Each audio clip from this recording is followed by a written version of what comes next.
Good morning, good morning, good morning. How are we this morning? Are we ready? Are we ready to do some more tiny playmaking and some more storytelling tasks to get you well on your way to writing your own tiny play? Good morning to everybody. Big welcome for those of you that are joining us live at 11 o'clock on Wednesday morning here on the Queen's Theatre Facebook page. I wonder who is with us. I think probably the technology is with us. We seem to have the red button lit up to say that we are streaming live here on Facebook. Good morning from me, Jules, here in my living room in outer East London on a very muggy and sticky Wednesday morning. Great, lovely, great to see that Leslie is with us first through the door this morning, the figurative door that we have here uh, on our Tiny Plays project. Welcome, welcome, welcome. You could be watching us live or you could be catching up via the Queen's Theatre YouTube channel later on in the week. We've got some more Tiny Plays ideas for you this morning. I'm just going to scroll up so that I can see what is going on. That's lovely. Okay, excellent stuff. Yeah, thank you for people that have been contributing your tiny plays. We are going to be putting some of these into a collection, an anthology of your ideas that have been created during this project, and some of them will be performed by local actors. Which I'm really looking forward to working on. So you will have different ways of sharing your stories and telling your stories via the Queen's Theatre. We can't be with you in person, but this is almost the next best thing, and it means that we're widening the community far and wide and almost internationally, I believe, now, which is fantastic. So, a tiny play for those of you who may not have joined me before. A tiny play is a 10-line. Good morning to Kim. Thank you for joining us. A tiny play is a 10-line story encapsulated in those 10 lines. It could be a play, it could be a conversation, it could be a monologue spoken by one person. It could be a song, it could be a piece of spoken word or a poem. It's completely up to you. You can share these ideas with us, or you can hold on to them and then send them to us all in one pack. It's a great way of us sharing our creativity in a time when we can't actually be physically together to do that. I hope you've had a good week. It's been quite difficult trying to dodge the heat. So I hope you're all coping. So, as always with our session, it's a different theme each time. And this week we've got a different theme. It's something that we've maybe sort of touched on before, but it's focusing on objects and the stories behind an object. But as always, we're going to start off with a quick fire brain booster, if you like, just to get that creativity and those words flowing. And what I would like you to do this morning is try and think of as many words as possible that are alternatives to the words nice. Now, I always used to get pulled up on this at my primary school for using the word nice in a story, and my teacher always used to say, Julia, this is it's a weak word, so you can be more specific. You can give the idea of a quality in a different way apart from using the word nice. So what I will do is I'll just put some music on. So if I look down, that's all I'm doing. So it'll give you a couple of minutes to just allow that creativity to flow. It's not a test. You can do this at your own pace, particularly if you're watching on YouTube. You can stop and start and sort of allow those ideas to flow a little bit more freely. Make sure you're comfortable. Make sure you've got something to record your words on, whether that is a pad and a pen, it could be a voice note on your mobile phone, or it could be some other form of recording device. Okay, so I'm going to kick off with a little bit of music and different words for nice. Off we go.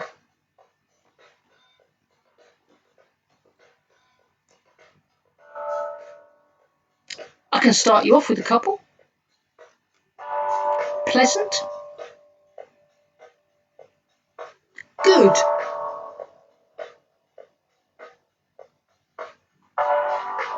Admirable. Feel free to add yours into the comments to help us out with this a little bit more.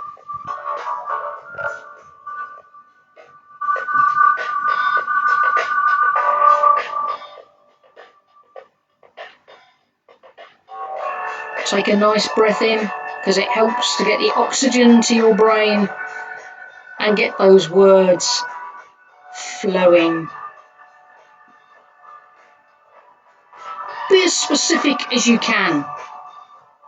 It's all about the detail.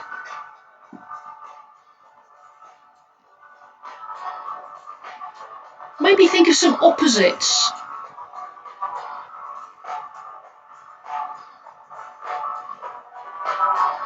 How are we doing? Great. So maybe we'll kind of stop or come to an end there. That's lovely.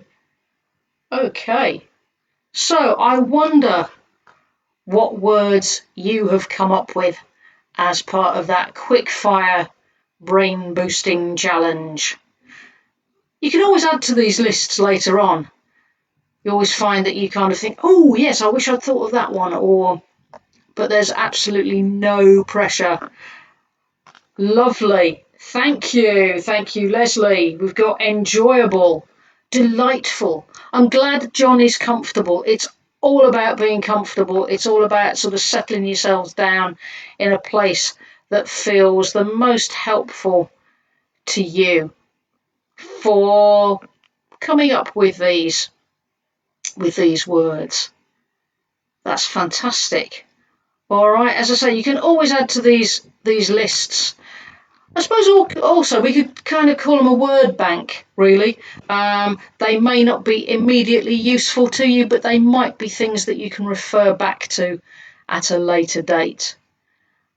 Okay, so as I said, this morning is going to be focused on an object.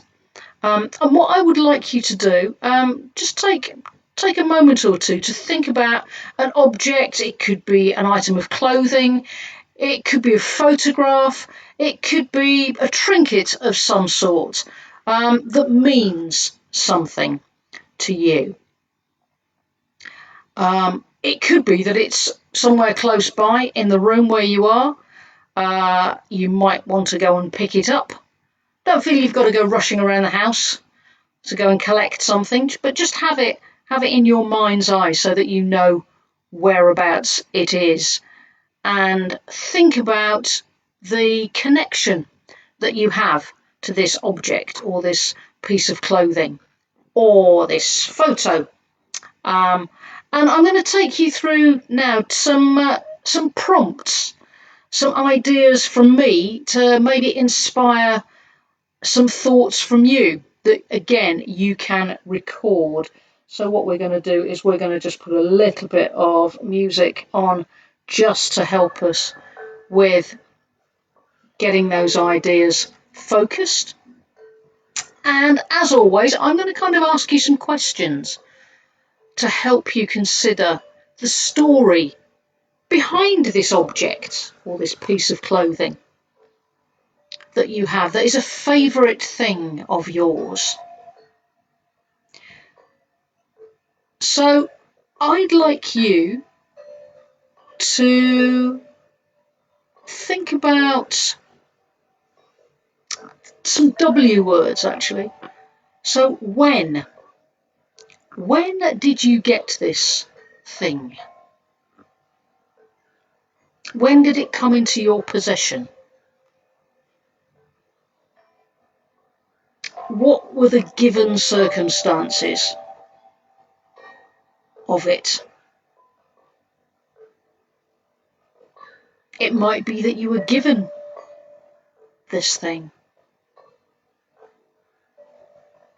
So also consider how it came into your possession. And think about what it is. Write down, record in some way. What is it that makes it special? Connect it a little bit with your senses. So what does it feel like when you hold it or when you touch it? Is there a particular smell attached to it? I know fabric kind of connects with a sense memory of smell a little bit. Might even be fabric softener or washing powder. It might be perfume or aftershave or a cologne of some sort. Could be that it's been in the back of a cupboard for a bit and it smells a bit musty. It's up to you.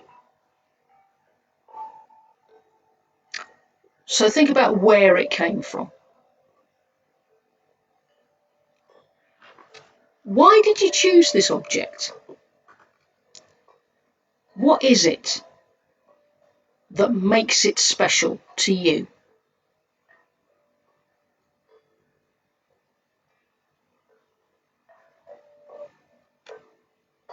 Maybe it holds a particular memory. So what is the memory that it holds?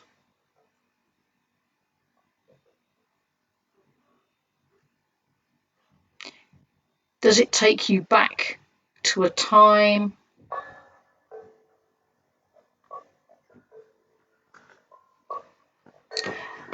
Who else is in this story? Or is it just a very individual object, something that only you have a connection to?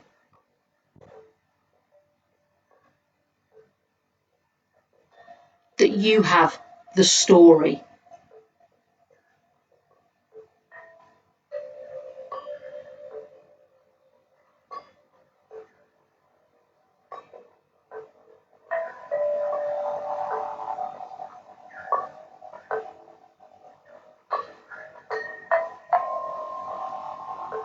Lovely. You can always add to this. You can always expand it. But this is a really lovely way of you connecting with an object. If it's a photograph, it might be of a particular moment that has a story connected to it.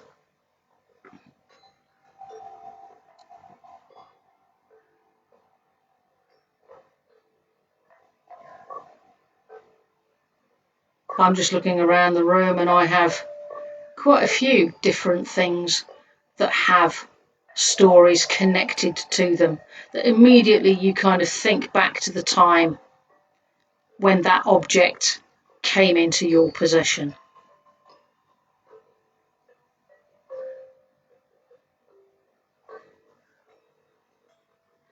So I wonder what you have chosen to remember and to write about or to tell the story of this morning. If you feel you'd like to, would you like to share which object via the comments below? Tell us what object you chose.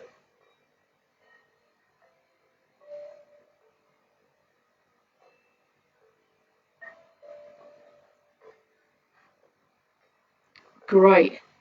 One of the objects that I chose particularly is a painting that you actually can't see at the moment. It's sort of behind me, and sort of up above. Oh, great, lovely. Thank you, Leslie. Leslie's chosen a family photo.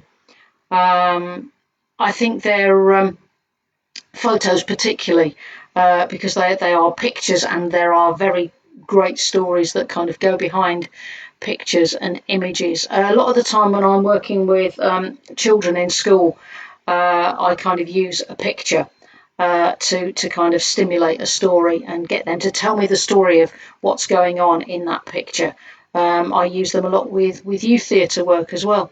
One of the paintings that is on my wall behind me is a painting that was done, it's the only painting he did actually, by my great uncle, who was a car worker, and he paid for painting lessons in his spare time. He was a working class chap from Aston in Birmingham, and he kind of used that to find his way of creativity, and I feel very blessed and very lucky to actually have the only painting that he ever did. So what else have people chosen? You can see it. Ah, right, yes. The painting behind me that you can see is not done by him. Actually, if I move the camera up a wee bit, you may be able to see it. It's the one above that.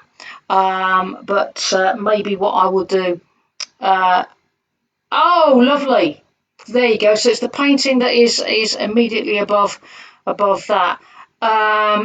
Oh, thank you, Thomas. Thomas is telling us that he's sitting at his a kitchen table, which used to be his grandmother's. And one of the big memories that he has are family Sunday dinners around it. I think, yeah, those things that reconnect us with people who are no longer with us are really lovely, and sort of get a great deal of emotional connection with it. Thank you for sharing that, Thomas. That's really lovely. And it's lovely to have another generation, as you say, your children are sitting around it with you. That's really great. So really lovely stories that we connect with, that we have an emotional connection with, and to. So what I'm going to do now is I'm going to kind of give you your tiny play challenge, which really connects to objects, if you like. You can base it around the work that you've just done. That is, it will be really helpful, or use that as inspiration, if you like. That's what these tasks and these exercises are all for. It's to inspire you to write your own tiny play, your 10-line story encapsulated succinctly in those 10 lines. You can tell us a lot, actually. Give us lots of clues as an audience, and information of what is in that story. And that's what we're going to do with the challenge today.